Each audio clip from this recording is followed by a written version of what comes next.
We're now here on set at TaskUs Fort Excellence, one of the most Instagrammable and aesthetic sites in the Philippines na matatagpuan dito sa May Kawayan, Bulacan for our first episode.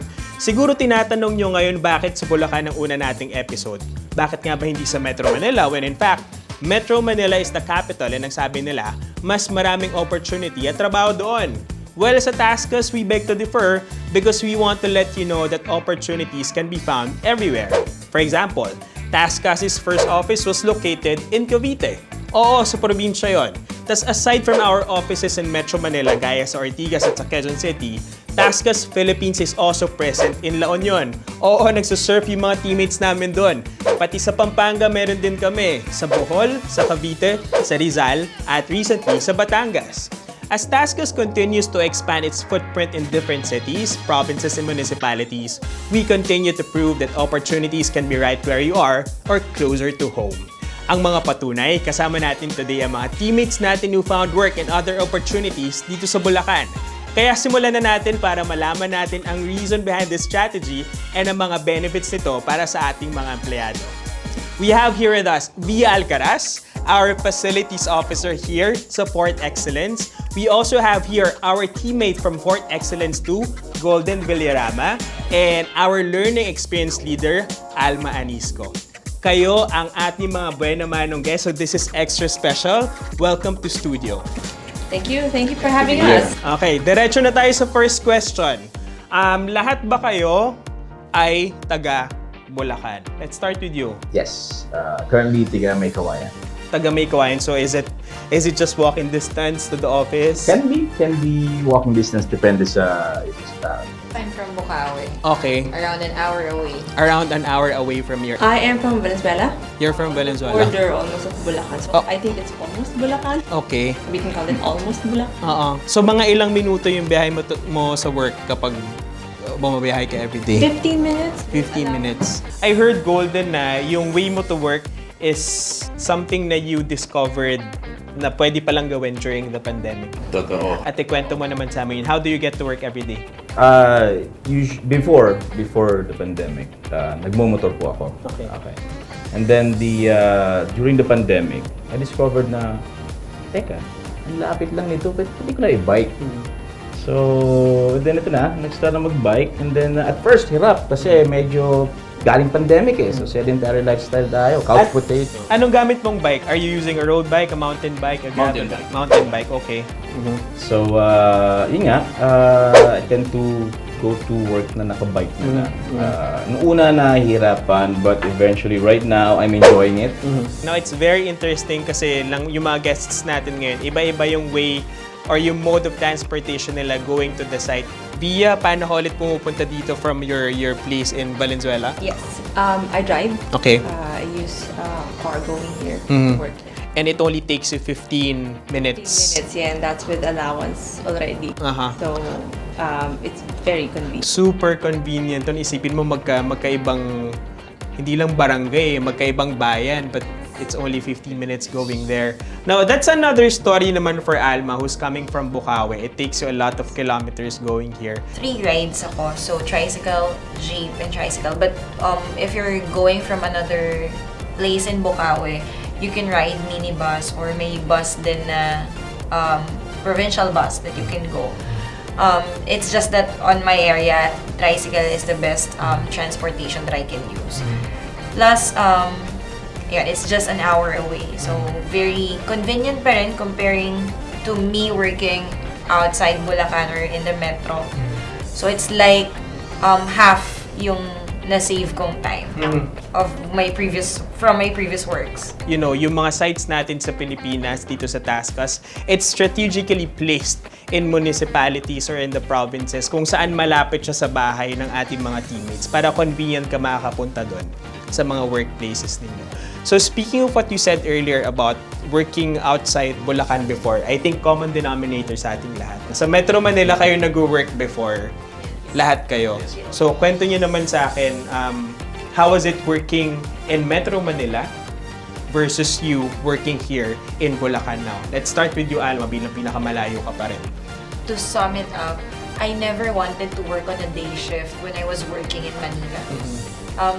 at a young age kasi nag-start ako mag-work. Tapos ever since, parang everyone around you will say, mas masayang mag-work on a day shift, hindi ka tao kapag naka-night shift ka. Pero I always say, no, mas gusto ko night shift kasi walang traffic. But when I started working here, I always prayed for morning shift kasi hindi ko na inaabot. Yung sabihin natin, calculating including the traffic, it's just an hour and a half. Yun na yung max. And imagine yung time na nasa-save ko with that, right? Saan napupunta ngayon yung mga time na nasa-save mo? Di ba, syempre, kung doble yung biyahe mo before going to the metro, now that you're just working in Bulacan, what are you doing with the free time that you have now? Well, a lot. Especially when pandemic hit. Pero even when I started before pandemic here in TaskUs, I already started kasi pag medyo nagkakaedad na tayo, yung mga passion ko sa inyo. yung mga passion natin, medyo kinakalimutan na natin yan. But I started going back. In fact, I started the Media Excellence Club here in Fort Excellence since we're promoting purpose and passion, right? I went back to my photography passion. And then, after that, I started my small business. And I'm glad that it's growing because I have more time. And I have more time taking care of my baby. That's the biggest thing. Marami tayong napapanood sa mga balita na may mga ini-interview na mga workers na bumabiyahe ng ilang oras, na halos ilang araw na lang yung tulog. And this really affects them physically and mentally as well. But hearing your story, after choosing to work here in TaskUs na mas malapit sa bahay mo, it really is inspiring to hear that you're already following your passions because of that. Now, I wanna talk to Via, yung pinaka nahihirapang magbiyahe every day. Diba? So, kumusta naman yung 15 minutes na biyahe mo from Valenzuela to Bulacan daily? It's such a refreshing change. The metro is like a shining beacon kasi when you're starting out in your career path, right? So it's where dreams are made of. But it's the same time, it's a jungle too, diba? It's a concrete jungle, yes. So I started working in the metro, I think 8 years ago. And then reality sank in when I realized that I'm on the road or nasa biyahe ako for like 2-3 hours one way. Nasa yung trabaho mo before nasa Ortigas, tama? Yes, yeah. May forever sa EDSA. That's what it felt like on an everyday basis. It was a struggle and I worked kasi ng office hours. So yeah, as you mentioned. Naku, edi rush hour, edi lahat ng podcast napakinggan mo na Via. Yes, ramdam na ramdam ko lahat nung lahat ng bumabiyahe sa kalsada during those times. And besides driving kasi I also did commute as well before. So, long lines. That's why kailangan ko talaga gumising ng sobrang aga just to get to the terminal na hindi pa like mahaba yung pila. So, comparing to the experience now, sobrang laki ng change. Sobrang laki ng change and ang refreshing lang sa feeling na I can wake up not even an hour before my shift, even probably 30 minutes before my shift, and then I can get here na relax na. Kasi sobrang nakakapagod yung biyahe. Doon sa 2 oras na na-regain mo for yourself, that's 4 hours in total sa isang buong araw. What are you doing with that, with that spare time that you have? Spare time, I can sleep more. Which is very important. Which is very important. Especially if you're growing older, 'di ba? Day by day, parang ngayon gusto na natin matulog from time to time, 'di ba? Yes. So what else, 'di ba? And then I'm also able to read more. And then mainly kasi ako like watch and read ng random facts. So having that extra time for myself, I'm able to learn more, and then of course spending time with family. Before, hindi ako nakaabot sa dinner minsan kasi nga, as mentioned, there are times that I go home just to change and then sleep and then do it all over again the next day. So yun, malaking factor. Sarap ng malapit sa work. Kwento ko rin yung sa akin. My place in Cubao is just 5 minutes away from... Natalo kita. Just 5 minutes away from our office sa sa Chateau Ridiculous. And that, I think, is the most life-changing decision that I made in terms of work. So, hindi almost walking distance, but I won't kasi ang init sa Aurora Boulevard. Pero yung 5 minutes na yon, may traffic pa yon.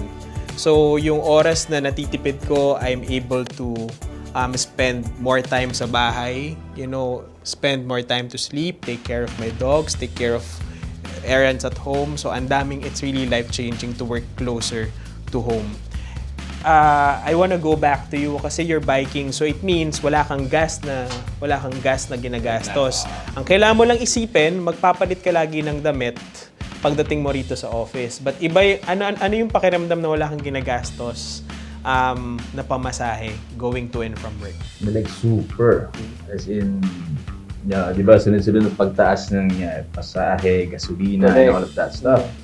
Hindi ka apektado, no? I was like, before, nakikinig pa ako sa balita. Like, kailan magtataas ang gas? Magkano na pasahe ngayon? And right now, I was like, okay. So, papayag ako eh. Malaking bagay talaga siya. Like, wala kang binaburn na gas, pero marami kang binaburn na calories. Yun ang maganda sa biking. Diba? Number one na ano. Ayun. So, ang benefits ng biking to work, enumerate mo sa akin top 3. Ano yung tingin mo pinaka-benefits ng biking to work? Oo. Number 1 for me is health. Okay. Second na yung sa gastos. Then third one is, I think I can say time. Kasi kontrolado yung biyahe mo. Like you have this biyahe na yung ganito lang kalakas yung padjak mo and then it'll take you 10-15 minutes. And then if you're in a rush, then syempre, dito sa may padjak, 5-8 minutes sa office ka. Ang daming nagtatanong, di pag nagbabay ka, parang ang hassle pagdating mo sa office, hindi ka diretso to have a meeting. So do you allot some time for you to freshen up after arriving sa office? Like right now, I'm gonna allot myself 30 minutes. So kung 5 ang shift ko, 4:30 alis na ako ng bahay. Just so relax lang yung pagpadyak ko, and then pagdating dito... Lamig pa nun! Yeah, sobra. So hindi ako ganun kapawis. Kaya pagdating dito, I'm just allotting 5 minutes na mag-rest sa baba, sa parking area. Speaking of parking, may parking ba ng bikes dito sa office? Yeah, we do have a covered parking area, and with inside that parking area is may bike rack pa. At may gwardiya na nag-roam. So very safe ang parking for bicycles. Very safe. TaskUs Philippines has Padyak to Pay program where teammates are provided with bikes which they can use as a mode of transportation for work or even for leisure. They can choose from different types of bikes such as hybrid bikes, road bikes, and mountain bikes. They can pay for the bikes through the number of kilometers they pedal. No cash out needed, no salary deduction.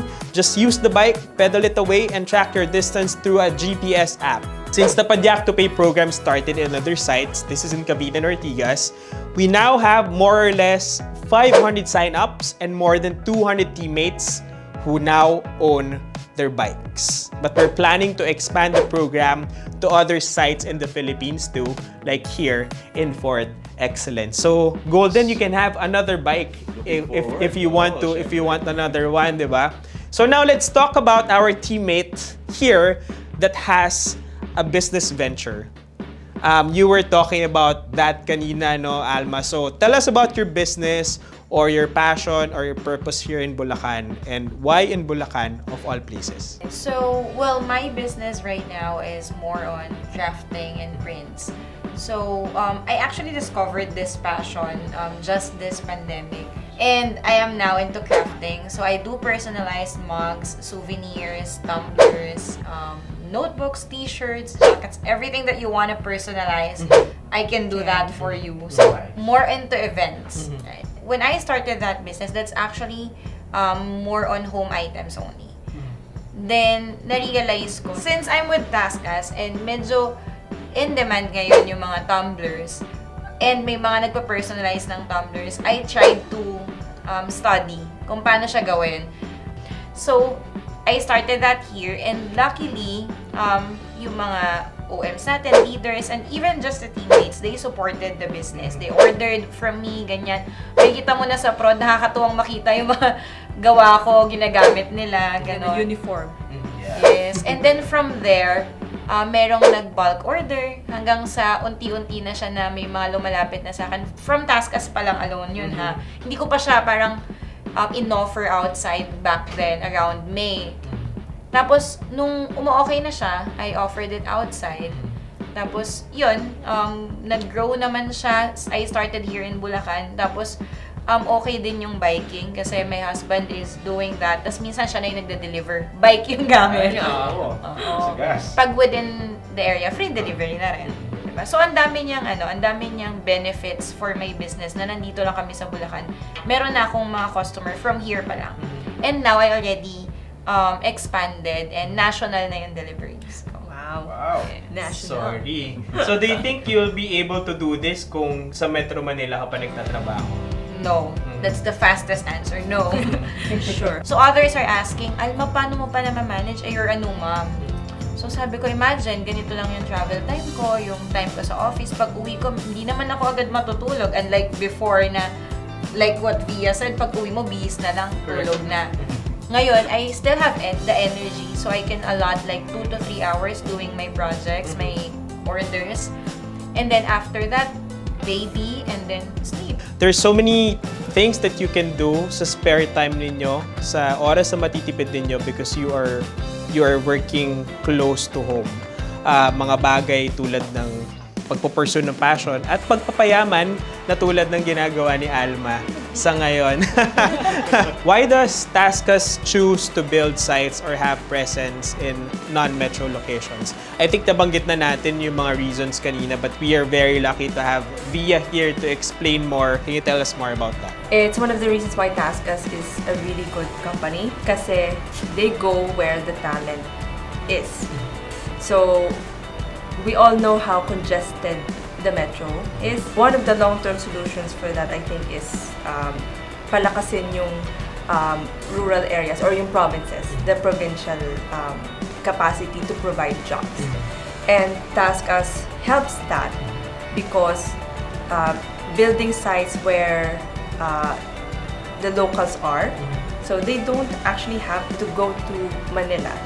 They don't have to rent a place there, be away from their families, just to have a good opportunity. Isa pa, it's very strategic kasi kung mapapansin mo, TaskUs is putting its sites sa mga locations ng mga municipalities or places na unti-unti yung pag-angat. For example, we put a site sa Rizal, sa Antipolo, it's a budding city. We also have a site here in Clark, in Pampanga. And then we have one in Batangas, and then we have in Cavite as well. And then here in Fort Excellence in Bulacan. I hear that someday we will have our own airport here. Yes, I believe that's one of the plans. So can you just imagine what a great opportunity would that be? Correct. So kumbaga kini-kickstart ni TaskUs. TaskUs is paving the way for to thrive, Correct. for the city to thrive economically speaking. So the people from here, they don't need to go out of Bulacan for them to be successful. I think another aspect that we need to look at is Filipinos are very family-oriented. You have mentioning earlier na ang saya na ilang oras lang yung padjak mo to work and then you can go home to be with your family. Ikaw, you are going home to your newborn baby. You have more time sa kanya ngayon. You don't need to spend 2 to 3 hours listening to podcasts alone while driving sa EDSA. You can go back home to your family and have dinner or maybe breakfast with them kung kailangan. So it's also, that is very helpful for your development as a whole, as a person. So, ang dami na natin na pag-usapan na totoong posible na magstay ka sa hometown mo o kaya naman mag-relocate ka to the province at magkaroon pa rin ng magandang career. Thank you so much for being with us today, Via, Golden, and Alma. No, ang saya ng kwentuhan natin and I definitely learned a lot from the three of you. That's a wrap of our first episode of Sincere TaskUs Discussions and Insightful Opinions. We hope mas nakilala nyo kami rito sa TaskUs. See you in the next episode of sTUdio.